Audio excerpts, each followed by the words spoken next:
Hello bachchon, let us see the question. A closed container is fully insulated from outside. One half of it is filled with an ideal gas X separated by a plate P from the other half Y, which contains a vacuum as shown in figure. When P is removed, X move into Y. Which of the following statement is correct? Question ये कर रहा है कि एक close container है जो कि fully insulated है बाहर की तरफ से, उसके आधे एरिया में एक आइडियल गैस एक्स रखा हुआ है और फिर एक पी प्लेट के द्वारा इसको सेपरेट किया गया है और दूसरे हाफ में वैक्यूम है। तो क्वेश्चन ये कर रहा है कि जब पी को रिमूव किया जाता है तो एक्स बहुत इजीली वाई के साइड में इंटर करेगा। तो हमें बताना है कि कौन सा स्टेटमेंट सही है। चार ऑप्शन दिया है। पहला ऑप्शन है no work is done by X. Second option में कह रहा है X decreases in temperature. Third option में कह रहा है X increase in internal energy. और फोर्थ ऑप्शन में कह रहा है एक्स डबल इन प्रेशर। तो आइए देखते हैं इस क्वेश्चन का मेन की कॉन्सेप्ट क्या है और फिर इस क्वेश्चन को हम लोग अटेम्प्ट करेंगे।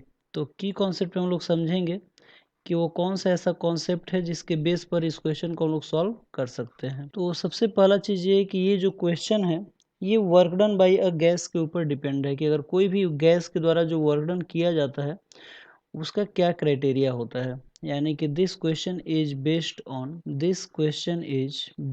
On work done by a gas. और work done by a gas का फॉर्मूला होता है W equal to P delta V. ठीक है, अब हम लोग थोड़ा क्वेश्चन पे आते हैं और फिर इस सोल्यूशन वाले पार्ट को हम लोग सॉल्व करते हैं। तो आप लोग देख सकते हैं कि यहाँ पे जो कंटेनर है वो कंटेनर दो पार्ट में बाइफरकेटेड है। एक पार्ट में गैस रखा हुआ है और दूसरे पार्ट में वैक्यूम रखा हुआ है। तो जैसे हम प्लेट पी को हटाएंगे गैस जो है बहुत इजीली वाई में इंटर करेगा। चूंकि वाई में वैक्यूम है इसलिए वहाँ पे कोई प्रेशर फील नहीं होगा। यानी कि जब गैस जो है एक्स जब वाई के एरिया में जब इंटर करेगा उस समय कोई भी प्रेशर फील नहीं होगा। यानी कि जो प्रेशर होगा इसकी वैल्यू क्या हो जाएगी, जीरो। तो जब प्रेशर जीरो हो जाएगा तो वर्क डन इक्वल टू होता है पी डेल्टा भी। तो जब प्रेशर की वैल्यू अगर हम जीरो कर लेंगे तो वर्क डन हमारा क्या आ जाएगा, जीरो।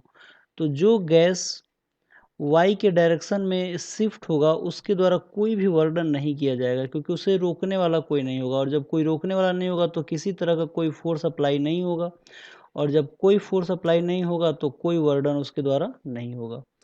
तो आइए देखते हैं कौन सा ऑप्शन सही है। तो फर्स्ट ऑप्शन में कह रहा है no work is done by X. बिल्कुल वही मैं भी कह रहा हूँ कि कोई वर्डन नहीं होगा। यानी कि इस क्वेश्चन का जो आंसर है वो फर्स्ट ऑप्शन होगा, no work is done by X. क्योंकि यहाँ पे कोई प्रेशर फील नहीं होगा क्योंकि इधर वैक्यूम है। अगर कोई अदर सबस्टेंस होता या अदर गैस होता वो प्रेशर अप्लाई करता तब वर्क डन किया जाता। सेकंड ऑप्शन में कह रहा है एक्स डिक्रीजेज इन टेम्परेचर। बिल्कुल ऑप्शन गलत है। थर्ड ऑप्शन में कह रहा है एक्स इंक्रीजेज इन इंटरनल एनर्जी। इंटरनल एनर्जी तब बढ़ेगा जब टेम्परेचर इंक्रीज होगा, तो ऐसा कोई यहाँ पे संभावना नहीं है। फोर्थ ऑप्शन में कह रहा है x double in pressure. Pressure double हो ही नहीं सकता है, प्रेशर और डिक्रीज होगा। ठीक है, क्योंकि एरिया क्या होगा, वॉल्यूम जो होगा वो बढ़ जाएगा। तो फोर्थ ऑप्शन भी गलत होगा। तो आई होप आप लोगों की क्वेश्चन समझ में आया होगा। Thank you very much, good luck.